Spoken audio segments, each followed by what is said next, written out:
la fumeterpe va stimuler le 2D6. Le 2D6 et quand à 2D6, il y a des polymorphismes qui ne marchent pas très bien, ça va favoriser le passage de métabolites intermédiaires en endoxyphène. O sea que favorece el pasaje de los metabolitos intermediarios en endoxígeno.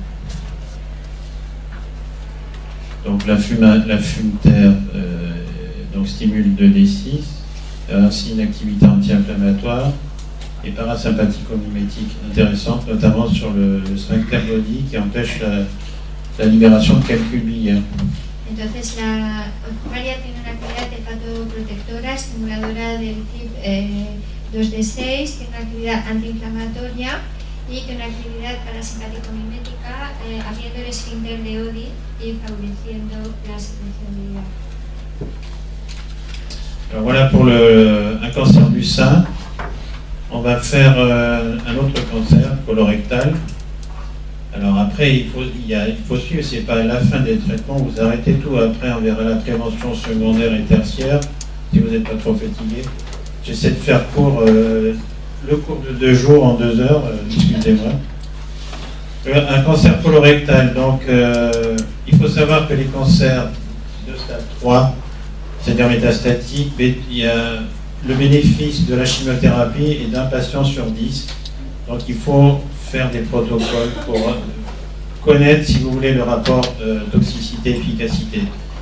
Dans les stades 2, c'est-à-dire ceux qui ne sont pas métastatiques et ceux qui n'ont pas une effraction ça s'appelle les DUX-C, le DUX-B, il y a le bénéfice d'un patient traité sur 50. Donc c'est pas terrible.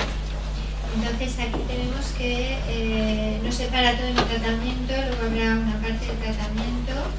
En el cáncer colorectal, estadio 3, es decir, cuando hay metástasis hay que saber que solo se beneficia a un paciente de cada 10, entonces hay que valorar los protocolos óptimos en su relación toxicidad-eficacia. Entonces en los cánceres que no ha habido metástasis se beneficia a un paciente de cada 50, c'est ça? Oui, c'est un patient sur 50 bénéficie. Donc c'est pour ça que si vous voulez, déjà les cancers colorectaux, il y en a beaucoup plus en égalité avec le cancer du sein. Ce sont des patients qui sont souvent réfractaires à la chimiothérapie. On fait des traitements optimaux ou suboptimaux pensant que ça va leur apporter quelque chose, surtout en prévention de la récidive, ceux qui ont des ganglions positifs, je ne parle pas des patients métastatiques. Donc le choix de la chimiothérapie est difficile parce qu'on sait que si on fait trop tôt, on va empêcher que ça marche, et si on le fait de façon trop optimale, on augmente le risque de résistance, de chimio-résistance. Entonces hay muchos más cánceres refractarios a la quimioterapia. Los tratamientos óptimos o subóptimos son difíciles de escoger. La elección de la quimioterapia es difícil si se hace demasiado pronto o se hace demasiado tarde. Bon, c'est Bernardo. L'adénocarcinome libercunien bien différencié, la charnière rétro-sigmoïdienne de 40 mm de diamètre, qui a été opéré en juin 2011, mais il était déjà métastatique, 10 ganglions sur 14 avec extraction capsulaire. Donc ça c'est la stratification avec les marqueurs qui étaient élevés. La décision thérapeutique, c'est de faire une chimio avec une biothérapie de première ligne.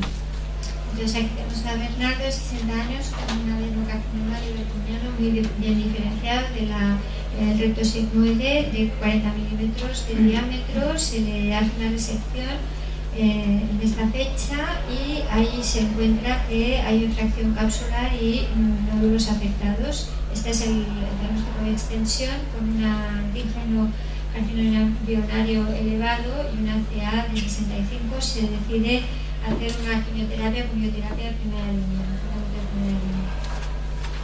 Alors la chimiothérapie de première ligne, qui se fait 2 jours tous les 15 jours, c'est par exemple le protocole FOLFIRI-Erbitux. Donc FOLFIRI, ça veut dire 5-FU acide folinique irinotécan, et l'Erbitux c'est un anti-EGFR, donc c'est tuximab en générique. Alors voilà, pour le protocole, voilà ce que je vais donner. Desmodium, méliche, chardon-marie, peracafère dans les repas de J7 à J14, c'est-à-dire la semaine qui précède la cure. je donne rien après la cure, je donne tout avant la cure, ce qui n'est pas pareil, puisque c'est tous les 15 jours. Entonces aquí en un protocolo cada 15 días de Folfiri y Ambitux, entonces se da solamente antes de la cura de quimioterapia, ya que es cada 15 días, no se da nada después. Entonces se le da un desmodium melisa cardomariano y una cucharada de café antes de la comida y para prevenir la foliculitis en un Et pour le cetuximab, c'est donc ce antirécepteur GFR, il y a beaucoup d'acné, ce qu'on appelle la folliculite, il y a beaucoup de rage cutanée. C'est la toxicité limitante de cet anticorps monoclonal. Donc je donne pour éliminer, favoriser l'élimination hépatique de la toxicité cutanée de la bardane avec la Fumter. Se facilita la eliminación del cetuximab, que es un antirreceptor del factor de crecimiento epitelial que tiene tendencia a producir acné. Entonces se facilita la eliminación con bardana y fumaria. Vous pouvez donner pour la folliculite d'autres agents comme une crème Argentum metallicum en D1 en première décimale. Ce sont des tubes de crème laboratoire Velleda. Vous avez aussi le gel d'aloe vera 99% avec, on peut mettre une préparation avec de l'huile essentielle d'Anima rosa odora. Vous avez une crème que vous pouvez faire de l'huile de grande consoude avec un hydrolat de verveine et de l'huile de basilic avec de la cire d'abeille, ou ce laboratoire là chez nous en Haute-Loire fait un élixir de vie qui s'appelle crème de secours qui permet de diminuer la folliculite et la toxicité cutanée. Je pense que c'est ce qu'il y a dans Elixirium Vitae, en fait, c'est ça, c'est la même chose. C'est dans la cire d'abeille. Varias cremas que se pueden usar para disminuir la toxicidad cutánea y la foliculitis. Hay la primera que tenéis de Velleda, una segunda gel de aloe vera con un aceite esencial de Anima rosa, una tercera crema, la Campos, me parece que es la verbena, sí. Y cera de abeja y una llamada crema de socorro. C'est le nom de la crème de secours. Vous pouvez faire aussi cette préparation, mais on va rester sur celle-là. Alors après 12 cures de chimiothérapie, l'état général du patient est conservé, il n'y a pas de perte de poids. Cependant, est apparue une carcinose péritonéale et les marqueurs continuent d'augmenter. Mais l'état général est conservé. Entonces, después de 12 ciclos de quimioterapia, el estado general está bien conservado, no hay pérdida de peso, pero aparece una carcinosis peritoneal. Donc on lui propose un traitement de deuxième ligne avec Folfox, quatrième, et bevacizumab qui est un anti-angiogénique. Entonces se le propone un tratamiento de segunda línea con Folfox y el antiangiogénico bevacizumab. Alors l'angiogénèse c'est quelque chose d'important en oncologie. Donc voilà comment ça fonctionne. Vous avez la tumeur qui fabrique des nouveaux vaisseaux, qui est lié à un facteur qu'on appelle le récepteur VEGF. Et ces vaisseaux sont fabriqués à partir, si vous voulez, de la tumeur, et vont entourer la tumeur, et la tumeur va s'alimenter à travers les vaisseaux endothéliaux, et surtout va pouvoir métastaser par ces néo-vaisseaux. Et les traitements anti-angiogéniques sont là pour éliminer la vascularisation de la tumeur et l'isoler, si vous voulez. Entonces, así es como progresa el tumor, se estimula el crecimiento de nuevos vasos sanguíneos, se rodea de estos nuevos vasos sanguíneos y el factor angiogénico va a intentar aislar el tumor y evitar la llegada de la sanguínea al tumor. Le problème des anticorps, des anti-angiogéniques, c'est que Il y a beaucoup de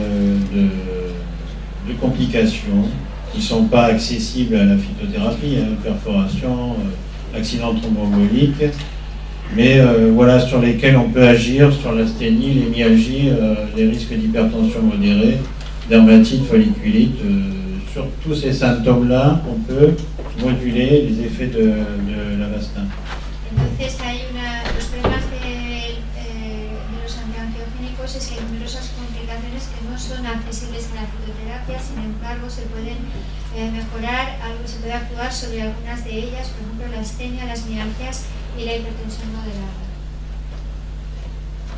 Donc on peut associer, par exemple, lorsque les patients sont sous Avastin, de l'olivier, du curcuma et du radis noir, une cuillère à café avant les principaux repas.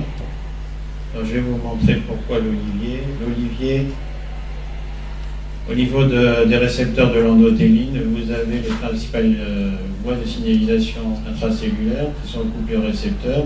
Ça va jouer, si vous voulez, sur l'enzyme de conversion de l'angiotensine, et donc ça va diminuer l'impact sur les facteurs d'hypoxie au niveau cellulaire. Donc ça va diminuer l'angiogénèse, ça va diminuer la prolifération et la survie, la migration et l'invasion au niveau des récepteurs nucléaires, en employant de l'olivier qui va jouer sur les récepteurs de l'angiotensine 1 et 2.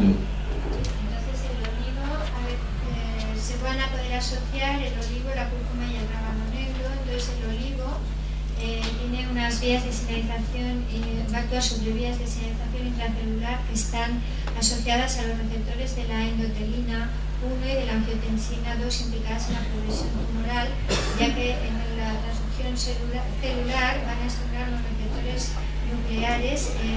La actividad va a ser de disminuir la angiogénesis, disminuir la proliferación y la supervivencia tumoral y disminuir la migración y la invasión. Alors c'est pas l'huile d'olive, hein, c'est la feuille d'olive, hein, c'est pas du pisto. Donc c'est l'olivier, la feuille d'olive inhibe l'enzyme de conversion de l'angiotensine, donc en angiotensine 2, et un effet pas hypertenseur, c'est un effet hypotenseur, je ne veux pas corriger, c'est effet hypotenseur puissant. Entonces es la hoja de la olivera que inhibe la enzima de conversión de la angiotensina a la angiotensina 2 y tiene un efecto hipotensor. Voilà, c'est hypotenseur, pas hyper. Et en fait, l'extrait d'olivier, il faut qu'il soit concentré en européine, l'européoside qui est le principe actif qui inhibe cette enzyme de conversion de l'angiotensine en angiotensinogène. Entonces es la oleoeuropeosida que es el responsable de la inhibición, se tiene que utilizar un extracto concentrado. Alors beaucoup de patients, après quand même 12 voire 24 cures de chimiothérapie, sont fatigués. Et dans les cancers du côlon, on peut donner, c'est pas hormonodépendant, du ginseng avec l'échinacée par exemple, 2 cuillères à café le matin par exemple de J4 à J12.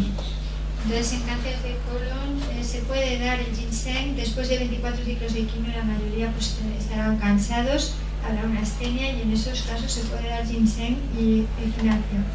Alors le ginseng améliore les capacités physiques et intellectuelles et stimule aussi par exemple la hénosynthase au niveau antioxydant et surtout immunitaire. El ginseng mejora las capacidades físicas e intelectuales y estimula la eneosintasa, sobre todo a nivel inmunitario. Et le ginseng a un intérêt à ce stade-là comme anti-angiogénique et pro-apoptotique. Entonces el ginseng tiene un interés en este momento como un antiangiogénico y proapoptótico. Donc voilà pour ce cancer du côlon, le patient n'a pas survécu parce que c'était pris déjà trop tard, mais il a eu pendant le temps de son traitement, au décours du traitement, les oncologues ne comprenaient pas comment il supportait des doses très fortes. Alors, il a eu des traitements très durs tout de suite, mais il a toujours supporté à la dose totale, c'est-à-dire on lui donnait la chimiothérapie, on ne diminuait pas les doses, puisqu'on augmentait les doses, et notamment d'Avastin tous les 15 jours, c'est assez dur. Il n'a jamais eu d'hypertension, d'effets secondaires d'Avastin, mais il n'a pas eu les effets bénéfiques de la chimiothérapie non plus.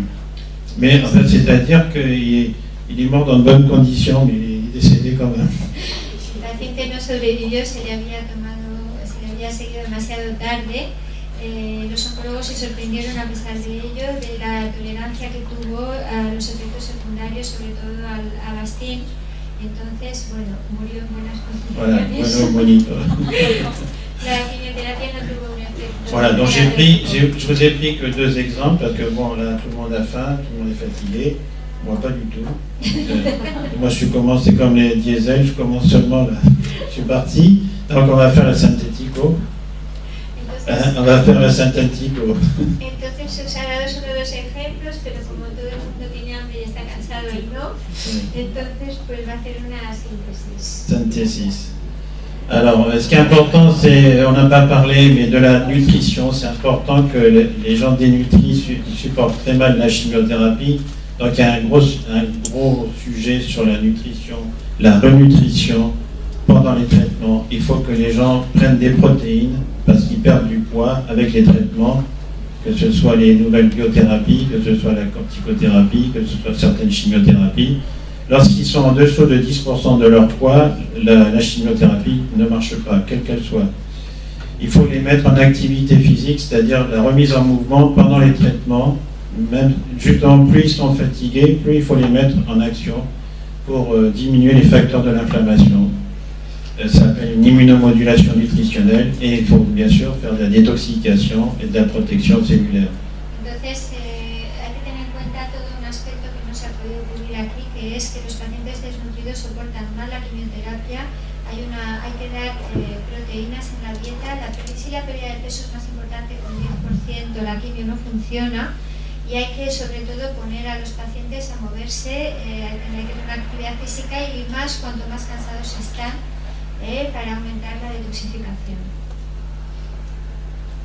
Alors par exemple dans un protocole c'est comme ça, avant la chimiothérapie et jusqu'à 8 jours on ne donne pas d'antioxydants, après de J8 à J et quelques jusqu'à la veille on peut faire des protecteurs cellulaires, ça dépend du type de traitement. Et donc la détoxication hépatique.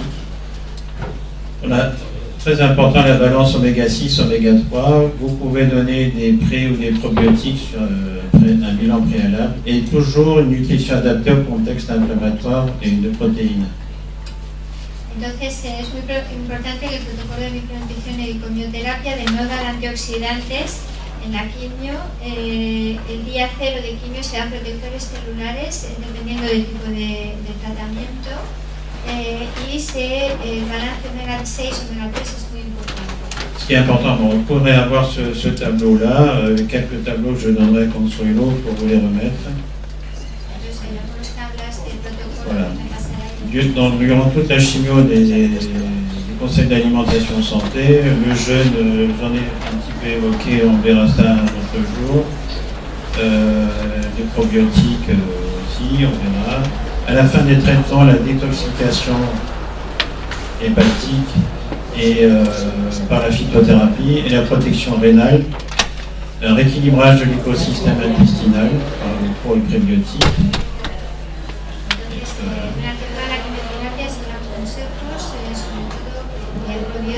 El ayuno, que es un tema que no ha podido abordar, ya al final de los terapias se busca la detoxificación, la protección renal y una reequilibración del sistema intestinal con probióticos y prebióticos. Ensuite, quand les patients sont traités, il faut bien sûr faire de la prévention. La prévention primaire, ça concerne toute une population générale. Et donc là, on parle de prévention secondaire et surtout les préventions tertiaires, c'est éviter la récidive. Al finales de los tratamientos se habla de la prevención primaria a nivel de la población y de los pacientes una prevención secundaria y sobre todo terciaria para evitar la recidiva. C'est tout aussi important de traiter les gens pendant leur parcours de soins, mais c'est surtout après. Parce que souvent les centres oncologiques suivent pendant 1 an ou 2 ans et après 5 ans ils sortent des statistiques. Donc ça ne veut pas dire guéri. Le processus cancéreux peut revenir 10, 15, 20 ans après. Donc là vous avez un rôle à jouer sur la prévention tertiaire pour réduire les invalidités fonctionnelles consécutives à la maladie et surtout le risque de récidive.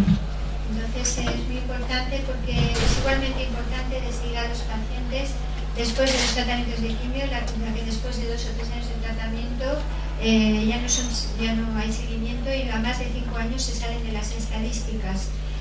Las recidivas pueden aparecer 10, 15, 20 años después. Voilà. Par exemple, dans le cancer du sein, la prévention primaire, c'est est-ce qu'on peut donner des phytoestrogènes à une population générale en sachant que ça a un peu un effet externe, les phytoestrogènes comme l'isoflavone de soja, c'est un effet externe, c'est-à-dire modulateur de la réponse aux estrogènes. C'est intéressant de les donner dans l'enfance, mais autour de la ménopause, ça peut être un couteau tranché, c'est-à-dire on peut favoriser l'initiation, le développement ou la promotion d'une tumeur in situ. Par contre, après la ménopause, il n'y a pas de problème. Entonces, aquí en prevención primaria se podía preguntar el posible rol de los fitoestrógenos, se puede dar a la población los fitoestrógenos con efecto SER, que podría pasar si se dan en la infancia o en la menopausia, se podrían dar efectivamente después de la menopausia. En prévention secondaire, c'est surtout